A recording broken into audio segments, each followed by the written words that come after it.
Boa noite a todos. Que a paz de Jesus permaneça nos nossos corações. Nós vamos continuar o nosso estudo do livro Caminho, Verdade e Vida. Hoje temos o capítulo 121, intitulado Espinheiros. E Emmanuel começa selecionando um trecho do Evangelho de Lucas, o capítulo 6, onde Jesus diz: não se pode colher uvas dos espinheiros. E aí a gente vê a genialidade, a sutileza do Emmanuel nessa referência do Evangelho. Porque esse trecho do Evangelho de Lucas, os historiadores chamam de o Sermão da Planície. Nós estamos acostumados a ouvirmos falar do Sermão da Montanha, não é verdade? Belíssimo. Texto que Gandhi, o grande líder indiano, líder do hinduísmo, que liderou a Índia na libertação do Império Britânico, o Gandhi disse que se todos os textos sagrados fossem perdidos, mas se preservasse o Sermão da Montanha, nenhum texto sagrado havia sido perdido. O Sermão da Montanha é considerado o ápice da humanidade. Ele está no Evangelho de Mateus. Mas o mesmo evento é narrado em Lucas. E o nome, Sermão da Planície. Por que a diferença?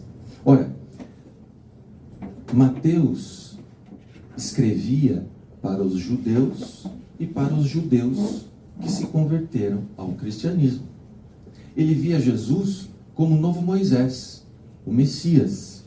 Então, o que ele narra? Que Jesus subiu a um monte e falou ao povo que estava na planície. Lucas, que recebeu a incumbência de continuar o evangelho de Paulo, não é isso que está lá no livro Paulo e Estevão? Paulo, então, vê que não teria condições de escrever um evangelho, tamanho o volume das suas atividades. Então, ele transfere esse trabalho para Lucas. E qual era o objetivo de Lucas, assim como de Paulo? Falar não apenas para os judeus, mas principalmente para os gentios, para todos. Então, como é a narração de Lucas? Jesus subiu ao monte, orou ao Pai e desceu para falar com o povo. Jesus desceu das estrelas para estar conosco, para falar conosco, para nos trazer o Evangelho. E qual o objetivo disso? Nos transformar, nos renovar, fazer com que sejamos árvores frutíferas. E qual é o fruto daquele que entendeu, sentiu, compreendeu o Evangelho? É a atitude, é a postura, é a forma de ver a vida, a forma de reagir. Isso vai ao encontro daquilo que está lá no Prolegômenos do Livro dos Espíritos.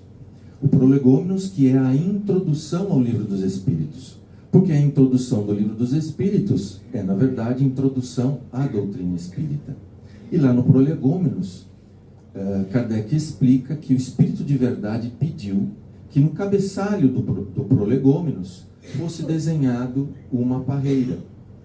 Porque diz o Espírito de Verdade que isso simboliza o trabalho que precisamos fazer aqui. Isso é uma referência a outro evangelho, o de João, onde Jesus diz: eu sou a videira, e o meu Pai, o divino agricultor. Se estiverdes em mim, e eu em vós, sereis galhos frutíferos. Ora, hoje se fala muito do devocional, né? A gente não escuta muito falar, né? O livro devocional, vou fazer um devocional. Ora, em 1949, o Emmanuel começa com o Chico uma série que, dependendo da editora, tem 5 livros ou 6. O primeiro livro, em 1949, Caminho, Verdade e Vida. O que é essa série Fonte Viva? É justamente um devocional. O que é um devocional? Recorta-se um trecho do Evangelho, comenta-se e conecta esse comentário com o nosso cotidiano, ou seja, esse é o significado dessa passagem do Evangelho e como é que nós podemos praticar isso no nosso dia a dia, porque isso é o que importa. Está lá no livro dos Espíritos e no Evangelho, capítulo 17, Sede Perfeitos. Os bons espíritas. E Kardec começa assim a descrição dos bons espíritas. É aquele que tem o espiritismo bem compreendido, mas acima de tudo, bem sentido. Porque isso leva naturalmente o homem a conquistar as características do homem de bem, que é o texto que antecede esse. Então, essa série Fonte Viva, que começa com Caminho, Verdade e Vida, depois Pão Nosso, Vinha de Luz, Fonte Viva, Ceifa de Luz, e algumas editoras colocam o 6º livro, Palavras de Vida Eterna.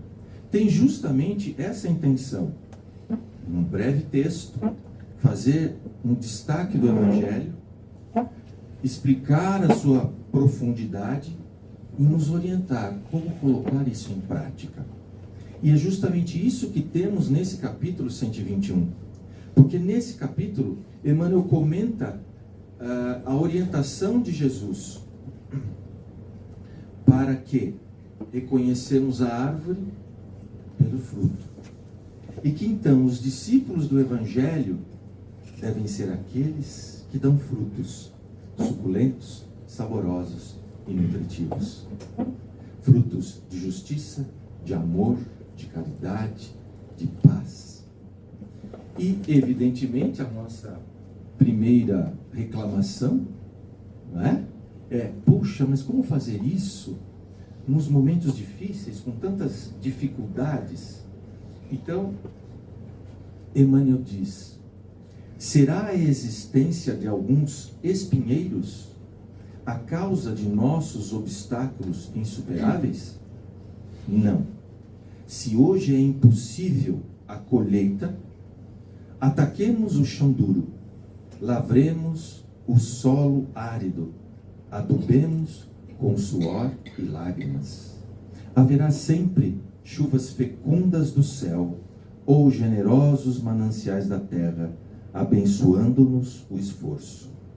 A divina providência reside em toda parte, e toda vez que estivermos trabalhando no bem, que estivermos buscando sermos árvores frutíferas, teremos todo o amparo espiritual que nos sustentará e nos dará a força necessária para fazermos o que precisamos fazer.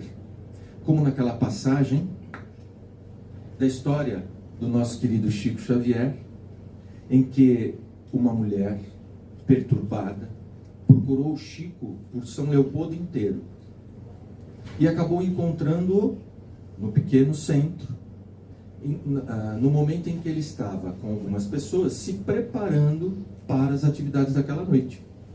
Essa mulher entrou no centro gritando, xingando o Chico: seu desgraçado, eu te procurei. Imagina, Chico, eu te procurei o dia inteiro. Se aproximou dele, deu um tapa na face do Chico e disse assim: agora você vai lá para aquela sala e vai me dar um passe. Evidentemente o Chico ficou absolutamente chocado com aquilo. E aí o Emmanuel apareceu. A gente sabe, né? Quando o Emmanuel aparece assim, ou a Joana, é encrenca, é bronca. E ele olhou para o Emmanuel e falou: você viu o que aconteceu aqui? Vi, Chico. Eu estou transtornado com isso. Não tenho condições de dar passe. Você não acha que eu tenho razão? Sim, Chico, você tem toda a razão. Mas esta senhora tem toda a necessidade. Ela está perturbada. E essa é a oportunidade de resgatá-la. Vamos ao passe, Chico. Lembremos-nos de Jesus.